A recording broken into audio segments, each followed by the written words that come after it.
How far can you go to cover your lies? When it comes to China, there are no limits really. It flooded Wuhan to remove traces of the virus. It hijacked the WHO probe, and now it is arresting all those who question its Galwan claims. China recently told the world that it lost just 4 soldiers in the Galwan clash with India. China lied, and that's a no-brainer. We told you last week how the number released by China is far from what experts had estimated. The numbers don't add up. China is said to have lost anywhere between 35 to 45 soldiers. Now, those who contested China's numbers at home find themselves behind bars. Among them is an investigative journalist named Qi Ziming. He not just questioned China's numbers, but also Beijing's delay in announcing them.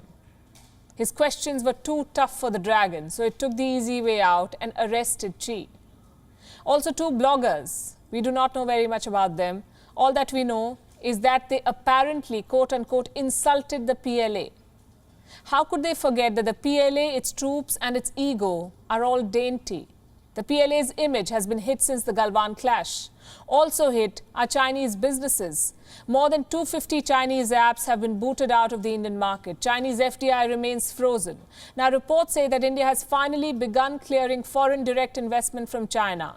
There is reportedly a pile-up of investments amounting to nearly 12,000 crore rupees. All of this is piled up over the last 9 months. Some 45 projects, according to reports.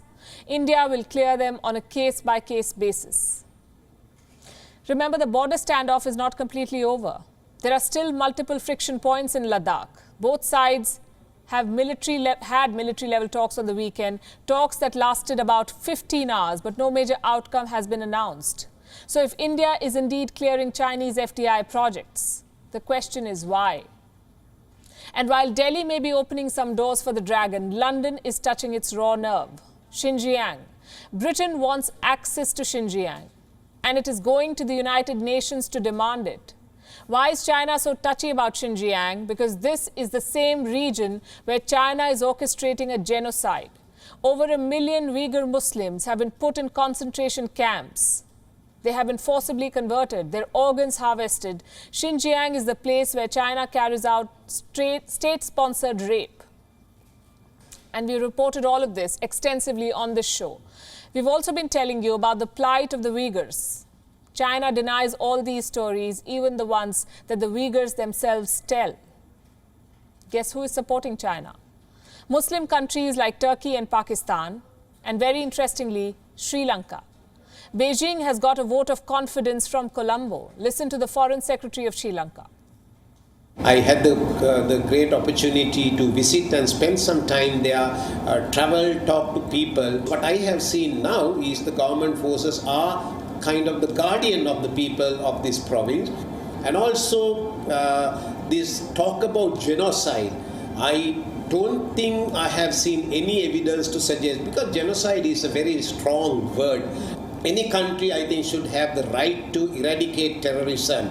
What I saw is that Xinjiang was not a safe place to live because a terrorist attack could take place in the bazaar, in the school, in a bus stand, anywhere. That's Sri Lanka for you. What about the rest of the world? For the longest time, they couldn't care less about Xinjiang, but now they've seen the ugly side of China. The international probe is not going anywhere, so Xinjiang will be the way to make China pay, perhaps. The United Kingdom now says it wants, quote-unquote, urgent and unfettered access to Xinjiang. What for? To investigate the reports of abuses. Since when is the UK the global cop? In this equation, though, it's the lesser evil. And speaking of investigations, here's one that's not going anywhere. The WHO probe team will be filing its preliminary report soon. Reports say it will recommend deeper studies, whatever they are, into the Wuhan virus's origin. So one probe team basically will recommend another deeper probe. It will also recommend immediate investigation into the supply chain of the Wuhan wet market. So basically, this is the WHO's way of saying it found nothing in China. 14 experts, a visit to the Wuhan lab, the wet market, and over a fortnight in Wuhan later, the World Health Organization's experts have failed to answer the question they went looking for in China. How did the Wuhan virus originate? For all you know, China bribed its way through the probe. China has done it way too many times in the past, abused the power of its checkbook, bought votes at the United Nations, also people's silence. With China, like we said, it knows no limits when it comes to covering up its lies. WION is now available in your country. Download the app now and get all the news on the move.